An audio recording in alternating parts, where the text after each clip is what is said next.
Hey guys, welcome back. Just trying to hide out of the wind here. It's Michael. I'm back to do another review of, this time, Fujifilm XF 35 f1.4, which is a great little lens, and let's get into it and discuss this one.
You can do portraits with this lens. You can do,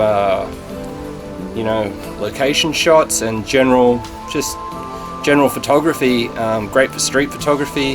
The 35mm lens range, that now on the APS-C, of course, that's going to be equivalent basically to the human field of view. Okay, the real sharp field of view for humans is actually a real small circle in the center of our vision, which is where we have the most rods and cones in our eyes, which is like pixels on your sensor, I guess. And it's a real concentrated area in the center, and that's where we get a really sharp image. That's where most of our vision comes from.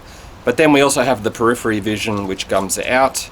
Of course, we can see around that center circle, and it gives us sort of an idea of what's going on. But it is actually the center circle that we concentrate on. That's where most of our data comes from, and our brain actually makes up some of the image in the periphery area.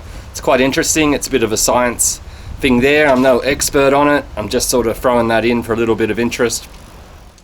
The 35mm lens with this roughly human sort of field of view provides us with great opportunity. It means that if we see something we like, we can get our camera out and take a photo, and roughly it's going to be what we're sort of imagining it with that vision.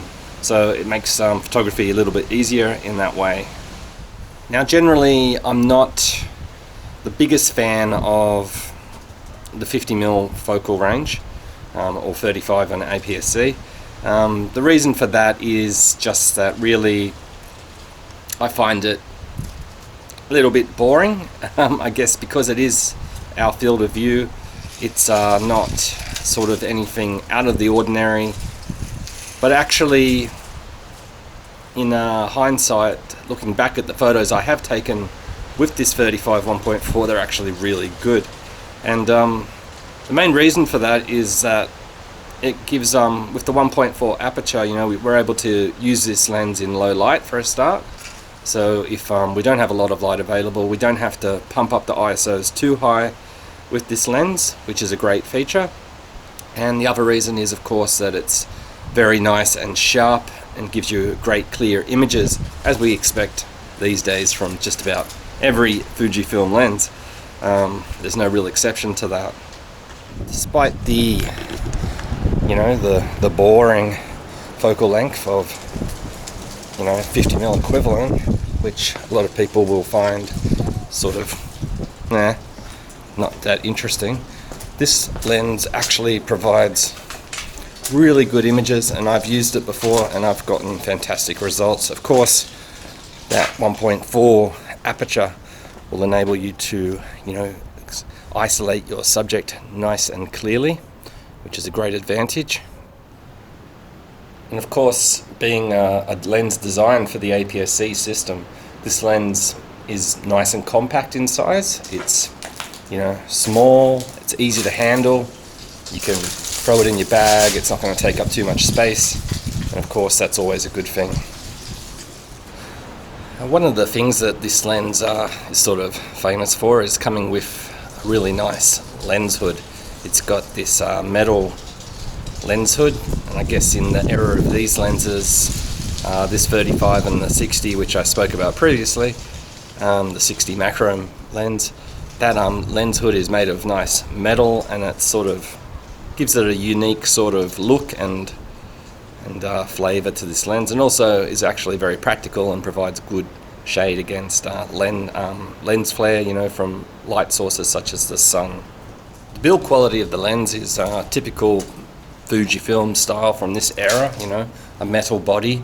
It's got the old sort of motor in it, which sort of not fast or snappy autofocus. The whole front lens element moves or pumps in and out, which moves that big lens hood with it if you got that attached. So it's a bit of a beast in operation, not exactly efficient in any way, but it gets there. It does focus accurately, which is important, and it gets there. It's no racehorse, but it's definitely good enough if you're taking photos of people who are still. It's good enough for still objects, obviously, and it's quite fast enough for most things in general. For street photography, some people might find it too sluggish because of that pulsing, and perhaps they might want to go for the 35 f2, which is a much faster focusing lens with a different sort of focusing system involved in that lens. It's also got the typical Fujifilm aperture ring, which turns nicely, and it's got the click stops, but it's a little bit too loose again for me.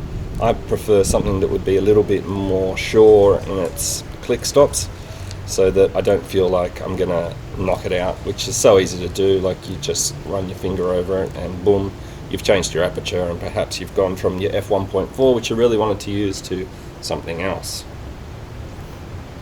You can see how gorgeous it looks here on my Fujifilm XE2S.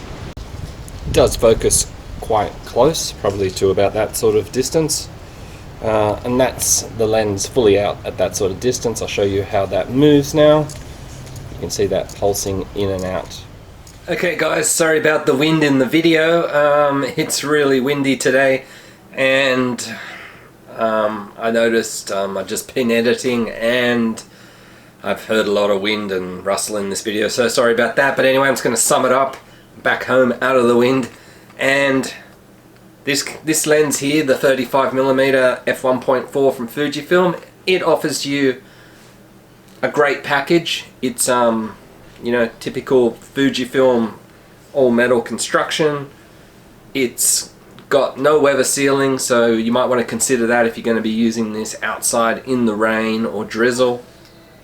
It offers superb image quality all the way to f1.4. You're going to be getting nice sharp images with little problem with distortion or aberrations or color fringing and things like that. This lens is really on the money. It's a good lens to have in your kit. I would recommend it for everybody who has a Fujifilm camera, either this one or even the 35 f2. That might be more suitable if you want to be shooting video or outside in the rain, or you want the faster autofocus, of course, which is the one caveat of this lens, is the autofocus is pretty dismal. But apart from those things aside, it is a great lens to have. I would rather have this one over the f2 simply because I want the faster lens. And I feel that there's the compromise that you pay for. Having that faster aperture, the slower autofocus is it's not too bad. I can live with that. The focus is fast enough for me, and I'm very happy with mine. So I hope you've enjoyed this video. Remember to like and subscribe, and I'll be bringing you many more videos coming up of Fujifilm products and other photography hints and tips, and even other products from other manufacturers. Talk to you soon. Bye.